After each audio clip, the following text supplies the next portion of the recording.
जिस तरीके से आज आनंद शर्मा जी ने कहा है कि अगर 500 टन सोना अगर हम गिरवी रख दें तो देश की स्थिति बेहतर हो सकती है, यानी एक बार फिर 1991 की याद होने लगी और सवाल फिर ये खड़ा होने लगा है कि जब देश की अर्थव्यवस्था क्या वाकई में बहुत हालत खराब है, क्या वाकई में अर्थव्यवस्था आईसीयू में भर्ती हो गई है। मनमोहन सरकार पर घोटाले का सबसे बड़ा अटैक हुआ है। 2G घोटाला, कोयला घोटाला, मनरेगा घोटाला, एक के बाद एक 3 घोटाले की फाइल आज खुली। मनमोहन सरकार घोटाले के जाल में ऐसे फंसी है, जितनी कोशिश निकलने की होती है उतना ही सरकार फंसती जा रही है। दिल्ली हाईकोर्ट के गेट नंबर 5 के करीब आज सुबह 10:14 पर एक जोरदार धमाका हुआ, जिससे आसपास का पूरा इलाका दहल गया।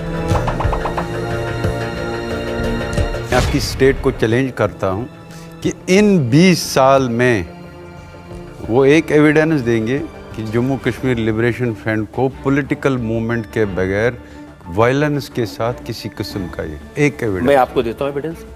11 फरवरी 2013 को आप इस्लामाबाद गए, अफजल गुरु को फांसी पर दी जाने के खिलाफ आपने वहां पर अनशन किया और हाफिज सईद आकर आपकी गोद में बैठ गए।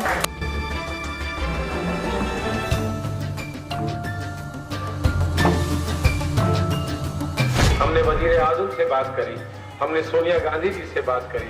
सोनिया गांधी जी को उस हादसे की हमने तस्वीरें दिखाई तो उनके आंसू फूट पड़े और उन्होंने हाथ जोड़कर कहा कि ये तस्वीर मुझे मत दिखाओ, फौरन जाओ वजीर आजम से बात करो।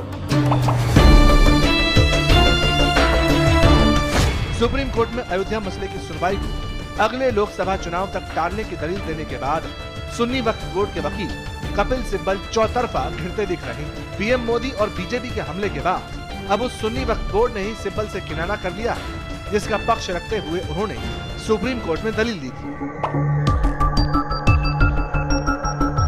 मोदी सब अपनी बात कहते हैं साहब किसी ने नहीं किया, बहुत कोशिश की, उन्हीं के बीजेपी ने भी कोशिश की, कुछ नहीं हुआ। अब मोदी साहब क्या कर लेंगे?